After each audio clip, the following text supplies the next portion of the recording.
I'm 31 years old, and until 3 months ago, I thought I knew my husband better than anyone. 8 years of marriage, and I believed we had no secrets between us. I was wrong. The anniversary party wasn't even my idea. Daniel insisted on throwing something big at his parents' house, inviting both our families and close friends.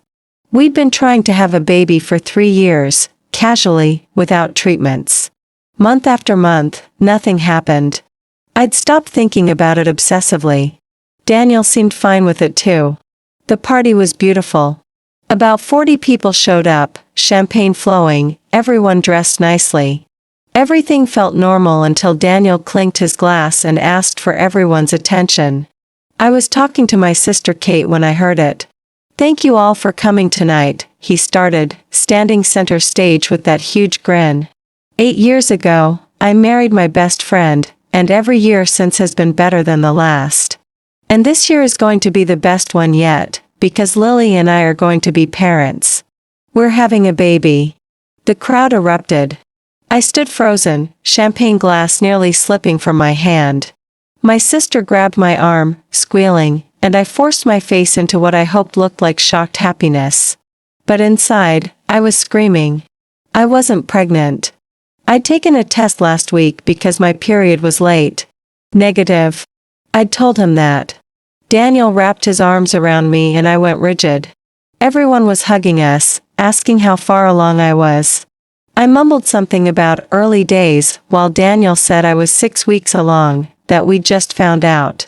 Each word felt like a punch. I pulled him into the kitchen after 10 minutes. "What are you doing?" I whispered.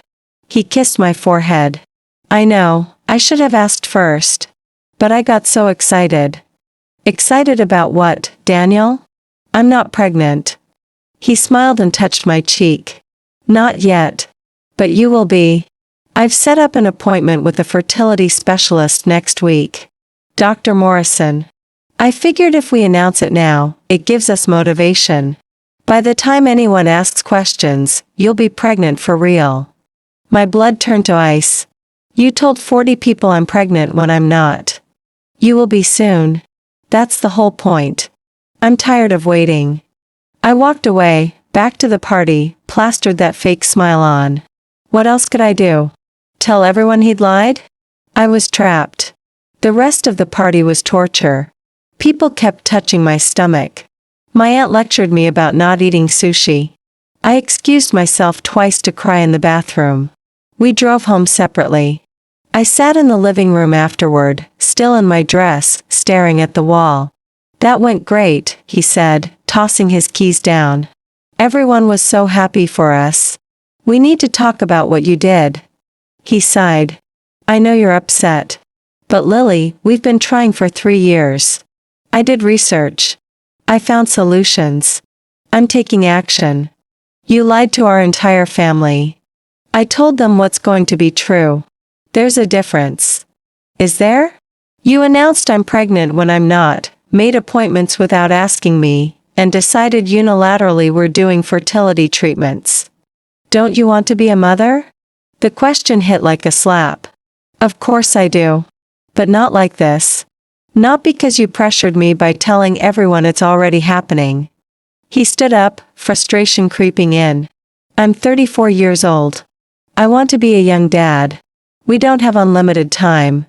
That doesn't give you the right to make announcements about my body without permission. You're being selfish," he said quietly. "Everyone's excited now. Are you really going to ruin that? You ruined it when you lied. I'll tell you what ruined it. 3 years of nothing. 3 years of you doing absolutely nothing to make it happen. I'm tired of waiting. So yeah, I took control. And if that makes me a bad guy, fine." He walked upstairs. I sat there until 3 in the morning, trying to process what had just happened. I called Kate the next morning. "I'm not pregnant, Kate." I told her everything. She listened in silence. "That's insane," she finally said. "You need to tell everyone the truth." "How do I explain this without destroying my marriage?" "Your marriage is already destroyed if he thinks he can do something like this." That afternoon, Daniel came home with shopping bags from a baby boutique. Tiny clothes, a stuffed elephant, a onesie. He spread them out like trophies. I couldn't help myself, he grinned. I know it's early. Daniel, we need to tell everyone the truth. His smile disappeared. No. I'm not pregnant and I'm not going to pretend I am. You will be pregnant. Next week we see Dr. Morrison. What's the problem? The problem is you're living in a fantasy. What if treatments don't work? What if I don't want to do treatments? I'm not going to embarrass myself by saying I was wrong. You were wrong. You lied. He started shoving the clothes back into bags. My mother already called 3 friends. My father told everyone at his golf club. Do you even care what it would do to them?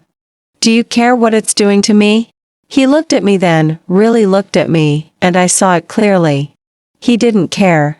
The appointment is Tuesday at 10. You can come or not. But I'm going. I didn't go. I called in sick and stayed in bed. Daniel came back 3 hours later. Dr. Morrison says you're a perfect candidate for IVF. We could start as early as next month. I'm not doing IVF. Yes, you are. You can't make me. Please, Lily. Everyone's so happy. My mother cries every time she talks about it. We can make this real. What about what I want? What do you want?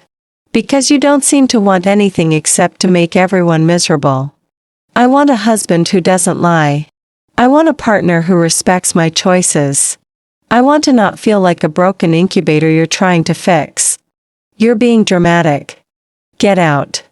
I packed a bag that afternoon and stayed with Kate. Over the next week, I got messages from everyone. Friends asking about morning sickness. My mother-in-law sending parenting articles. Nobody knew the truth. 2 weeks after the party, Daniel showed up at Kate's apartment. He knelt in front of me. I'm sorry. Please come home. We'll tell everyone the truth together. I wanted to believe him. Did you cancel the IVF consultation? He hesitated. I thought we could still talk about it. Get out. Lily, please. You're not sorry. You're sorry I won't do what you want.